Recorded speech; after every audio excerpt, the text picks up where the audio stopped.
saludo para todos. Mi nombre es Giselina Céspedes Picón, estudiante de Psicología del segundo semestre de la UNAD. Y en el día de hoy nos vamos a referir o a tratar de comprender, voy a compartir con ustedes mi aprendizaje y lo que me ha quedado de este curso antecedente de psicología sobre la psicología, las ramas de la psicología como el psicoanálisis, el conductismo y el gestal.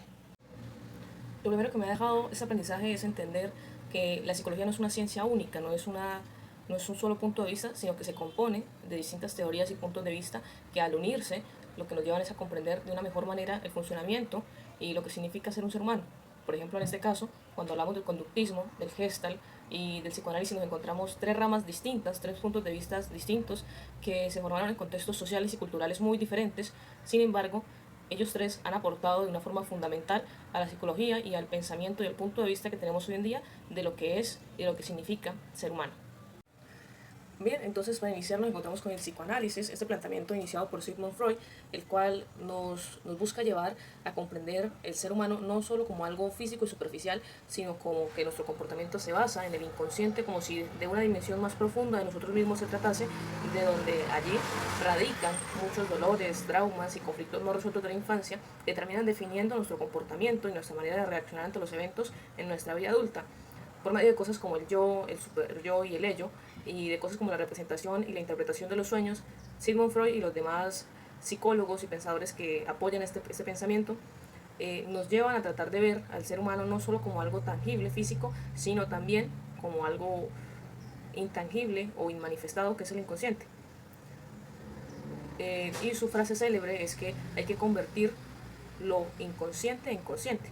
que esta oscuridad, este inconsciente, esto desconocido que habita en nosotros, en donde se guarda todo este tipo de dolores y traumas no resueltos, necesitamos hacernos conscientes de ellos por medio de los mecanismos anteriormente nombrados para poder resolver este tipo de problemáticas.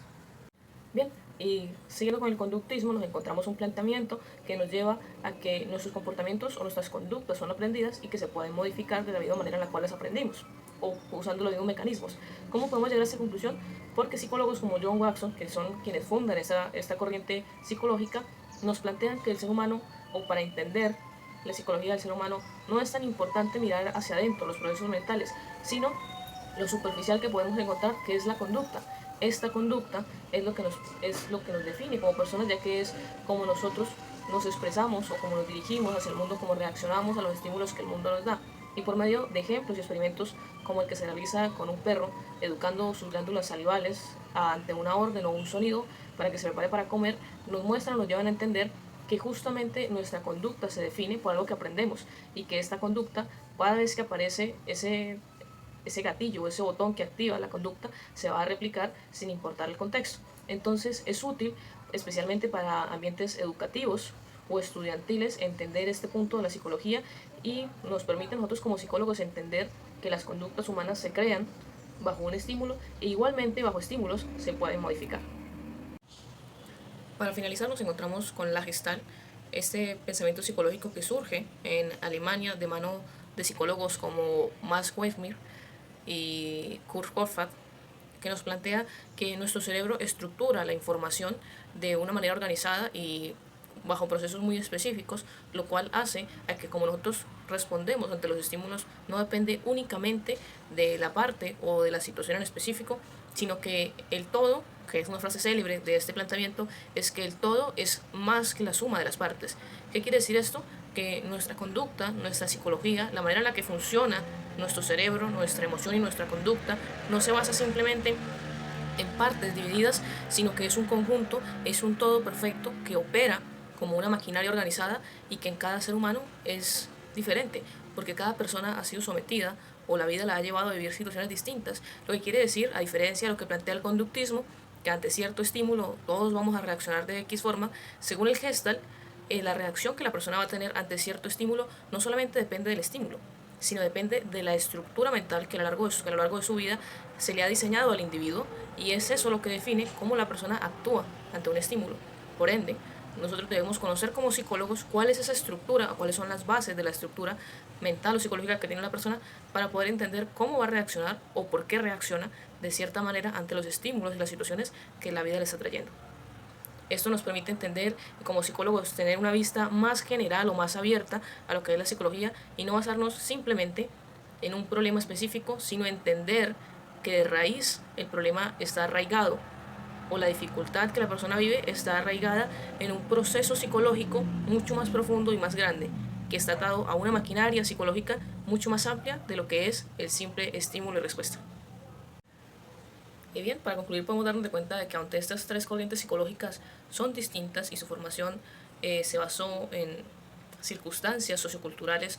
completamente distintas y tienen sus diferencias en cuanto a la estructura del planteamiento que realizan, como por ejemplo el psicoanálisis, que nos quiere llevar a entender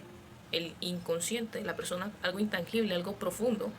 de la mente del ser humano. Por el contrario, el conductismo, como la misma palabra lo indica, nos quiere llevar a comprender la conducta de las personas y por medio de esta poder solucionar o modificar conductas. Y el Gestalt, que por el contrario de las dos anteriores, nos quiere llevar a ver es la estructura mental y la complejidad de los procesos mentales que se realizan dentro de cada uno de nosotros para así poder comprender las reacciones que tenemos los seres humanos. Aunque estos tres planteamientos son aparentemente distintos, al unificarlos o al usarlos y aplicarlos en la psicología nos ha permitido como ciencia tener una visión mucho más amplia de lo que es y lo que significa ser humano, y nos ha dado cabida o nos ha dado pie a generar nuevas corrientes como el humanismo o el cognitivismo, las cuales han sido muy útiles para el desarrollo de la psicología. Además de esto, podemos encontrar que estos tres planteamientos que hicieron no solo base de la historia de la psicología moderna, sino que también han sido fundamentales hoy en día para poder lograr avances en cuanto al tratamiento, en cuanto al estudio, tanto científico como social de lo que es la psicología. Entonces, no se trata de parcializarse o de tener preferencias sobre unos o sobre el otro, es mi percepción personal sobre esto. No se trata de cuál prefiero, de cuál me gusta más o de con cuál me siento mejor, sino de entender de que las tres aportan algo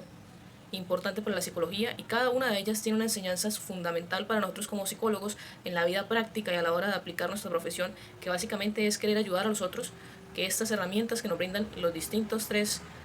teorías van a ser muy fundamentales para diversos casos cuando nosotros nos encontremos en una vida laboral.